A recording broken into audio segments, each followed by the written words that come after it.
अस्सलाम वालेकुम रहमतुल्लाहि व बरकातहू। ये देख सकते हैं अबू धाबी में मस्जिद शेख जायद, यहाँ घूमने आना हुआ। माशाअल्लाह बहुत ही ज़बरदस्त इसका नज़ारा देख सकते हैं आप।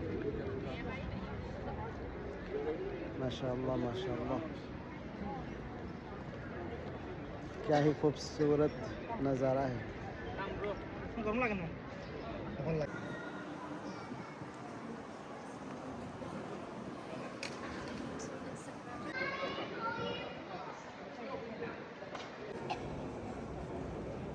पिछला वाला साइड है, देख सकते हैं। सामने वाला हिस्सा आपने देखा।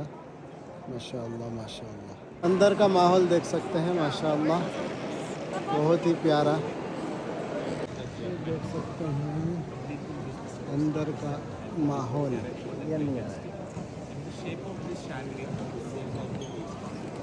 लाइट कम है ना इसमें अभी फ़िलहाल।